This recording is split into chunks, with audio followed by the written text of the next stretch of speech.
Hello, hello once more. This is me from Nuclear Abominations, and today I'd like to talk about the band's Acheron, and that's mostly because I really didn't want to open another crate of 7 inches since yesterday, 2 or 3 days ago actually, when I did the last review. I picked up the 7 inch from Belfagor. I had the letter A and B on the same crate, so that's where I picked up these two 7 inches that I'm reviewing today. Like I said before, I'm talking about bands called Acheron, and I'm talking more specifically about the Australian Acheron, later known as Abominations, and the most famous Acheron, which is of course an American band, but they were originally from Tampa, Florida.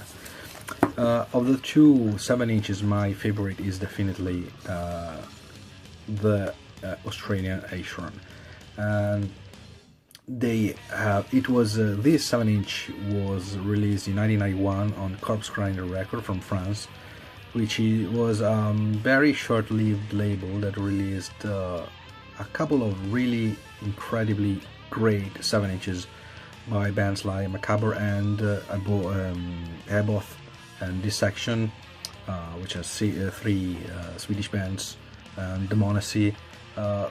They did release, I think, 7 or 8 EPs in total, but all of them are absolutely great. One other thing that can be said about this band and the two guitarists on the 7 inch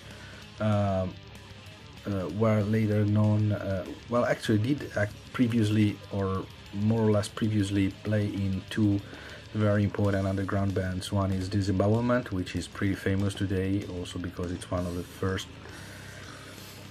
considered one of the first death doom bands, even though they actually had grindcore elements as well. You can't really pigeonhole or classify Disembowelment, in my opinion. They got famous mostly probably because they signed on Relapse.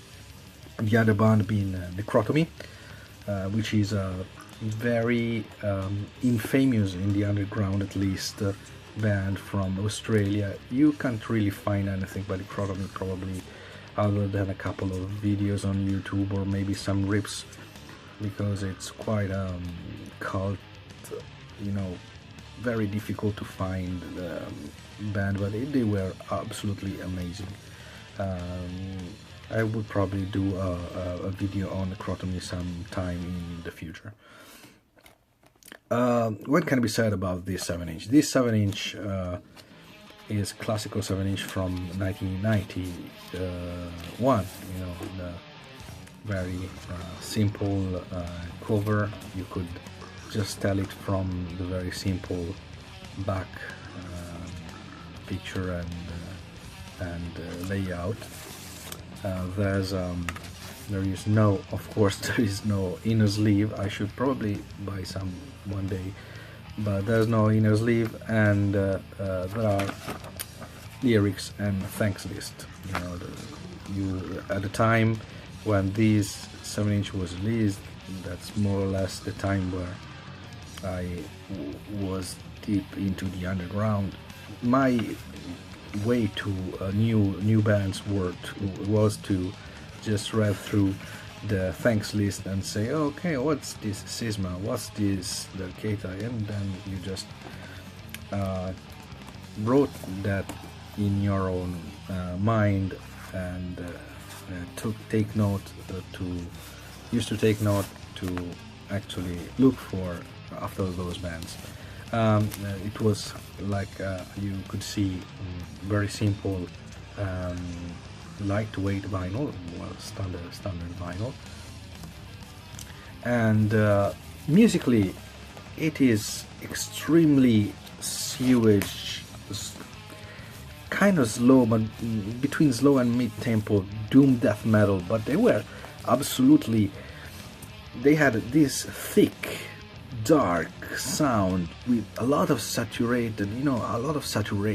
There were a lot of bass reverb on all through this release. It was probably partly done by the cheap recording methods that they used, but I really liked the way that this stuff came out in that kind of sound, this kind of sound. Very few bands are able to, a lot of bands actually are trying to recapture that kind of sound lately, because this is a genre that is becoming bigger by the day, but this is one of those bands that actually defined that kind of very sewage, very deep, dark sound.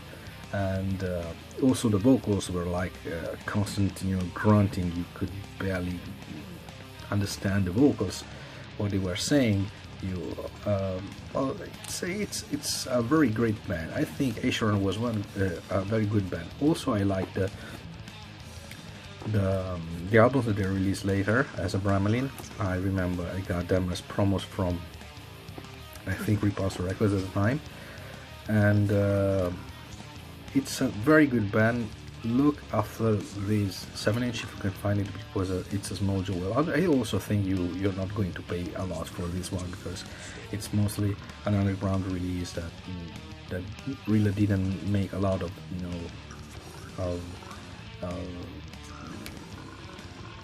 success at the time when the 7-inch was out.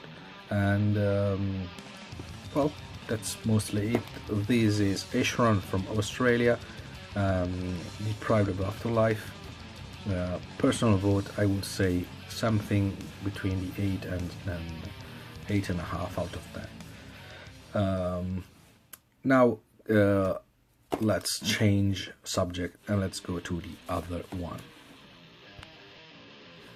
Alaxul by the American band Acherons, whose founding member Vincent Crowley was a member of the Church of Satan, as you can probably understand from his surname. I don't know if it's his real surname or if it's just a stage name. I haven't really found anything about it, but this 7-inch is absolutely a brilliant example of American styled death metal. It was released in 1992, same year that they released the Writers of the Black Mass, the first LP, the first album that they released on Turbo Music. And contrary to the full length, this 7-inch was released, well, there's no label logo here, but it was released on Gutted Records, which was a small American label that released very few things. And I've read that they changed the name to Metal Merchant, which is probably a name that tells you much more than Gutted Records. And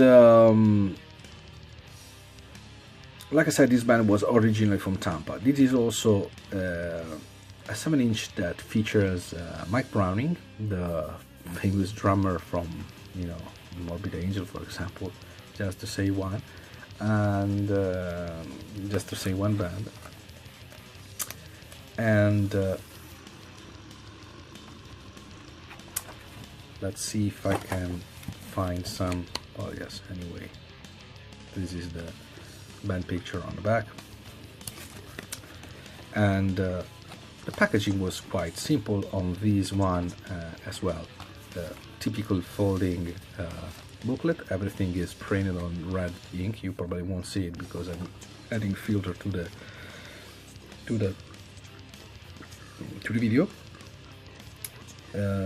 As you can see, the address was Acherons, Order of the Evil Eye, and of course dedicated to the Church of Satan. The vinyl is also bright red. Yeah, that's fourth released by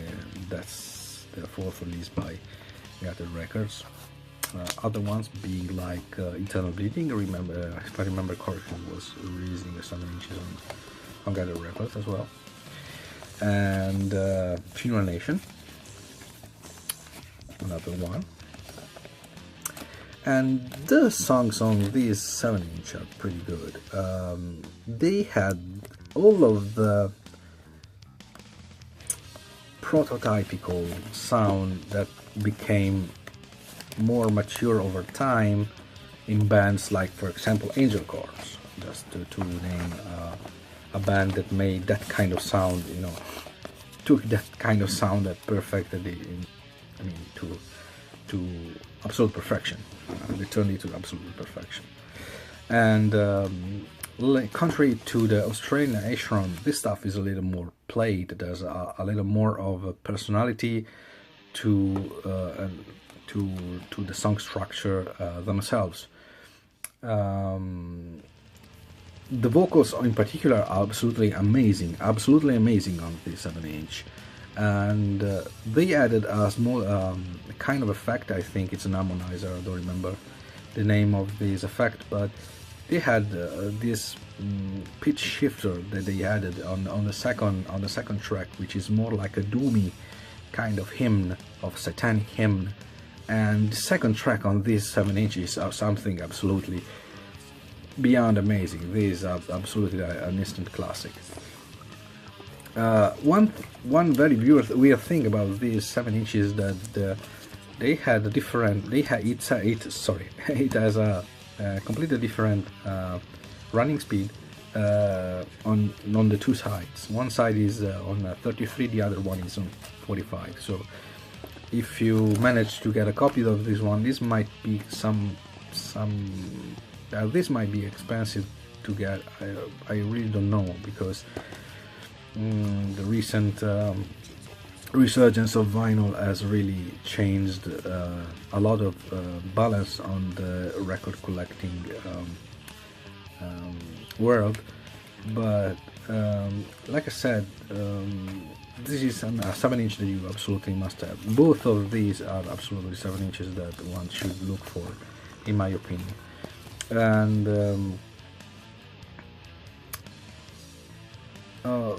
like I said, this is very good traditional American sounding death metal. And when I say American sounding death metal, I'm not talking about Suffocation and of course Brutal Slam kind of death metal. This is like more traditional. You can say, could say Brutality, for example, is a band that kind of sound. Nocturnus, of course, and that kind of riffing that is really not so popular today. I've heard a couple of bands over time that tried to repropose this sound, but they're really very few compared to the most traditional brutal slamming, stuff, New York style.